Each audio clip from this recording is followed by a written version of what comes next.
Shabbat Shalom, welcome to our video on Parashat Vayechi. Yaakov Avinu on his deathbed gathers all his children and he gives every single one of them a unique blessing, a unique beracha. And he turns to the tribe of Dan and he blesses him.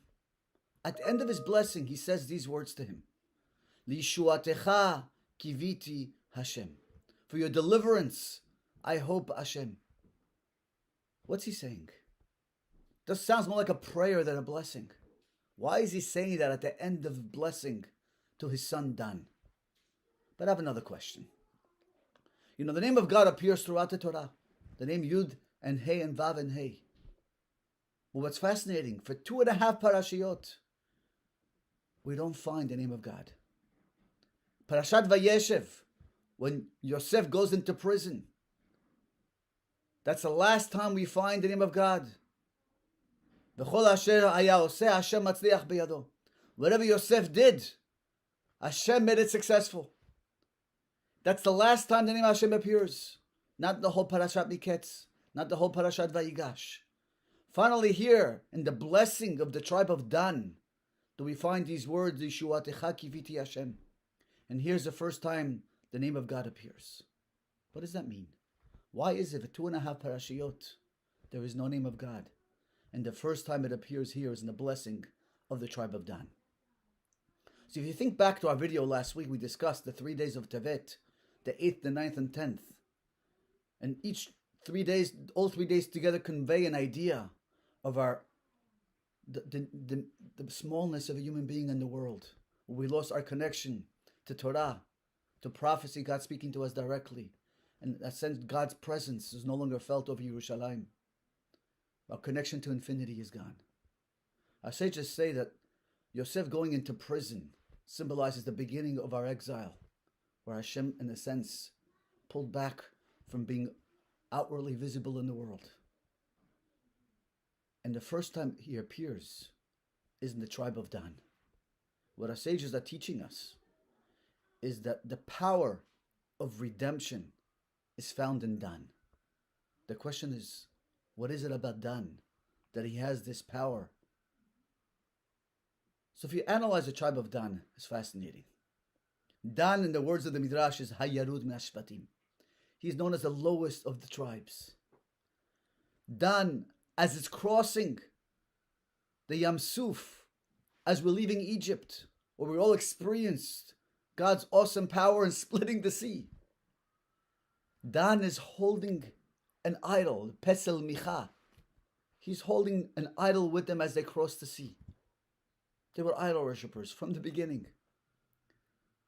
If you go to Dan today, the tribe of Dan, and Tel Dan in Jerusalem, you see that you still have the remnants of the temple they built to idols. Dan was the lowest of the Shvatim and never really let go of their idols. But they're still a tribe, they're still part of the Jewish people. See, what's fascinating about Dan is, as opposed to all the other tribes, they have a portion in 2 parts of Israel. They have a portion in the north, next to Banyas, Tel Dan as it's called today. And they have a portion in the south, next to the tribe of Yehuda. Dan has a unique power. And that power is expressed in the month of Tevet. The Tur, based on the Sefer Yetzirah, writes that every single month corresponds to a tribe. And the month that corresponds to the tribe of Dan is the month of Tevet. The power of Dan is found in this month. See, Dan, with all its weakness, understands who he is. Understands he's the lowest of the tribes. He can't let go of his idols. But Dan has a tremendous power. Dan, no matter how low he is, he's always hoping to get out of the situation. So when Yaakov is blessing Dan, it wasn't a prayer. He was describing Dan's quality. Lishuatecha kiviti Hashem. For your deliverance, I hope, Hashem. Dan, no matter how low he is, what low state he's in, he understands who he is and his role in life, and he's trying to get out of it. He's trying to jump forth. And therefore, Dan is the only one that's compared to the tribe of Yehuda, which is the greatest of our tribes, where the kingdom and Malchut comes from. It says, Gur Aryeh Yehuda. Yehuda is compared to a lion. And the only other tribe that's compared to a lion is Dan. Dan Gur Aryeh. The only two tribes that build the Mishkan is Betzalel from the tribe of Yehuda and Aholiav from the tribe of Dan. The lowest and the highest of tribes work together, because through Dan we reach greatness. The month of Tevet.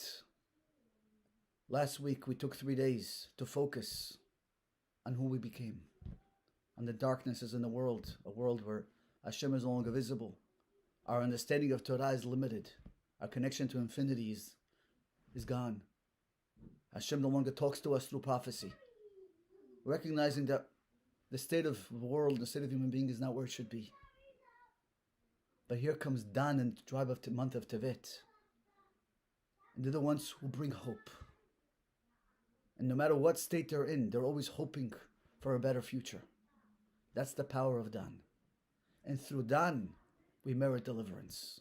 Through the power that's latent in every single one of us of hope. No matter what situation we're in, we're always hoping and optimistic over a brighter future. That's the power of this month. And that's the power, that the gift that Yaakov gave Dan and Dan gave to the Jewish people. That through him we're always optimistic. And in the name of the Nevi'im, we're prisoners of hope. No matter what situation we find ourselves, we're optimistic and hopeful for a better future. Let the power of this month lift us up, raise us up, and B'ezrat Hashem, be zochet to be delivered from this pandemic, but ultimately the ultimate redemption. Shabbat Shalom.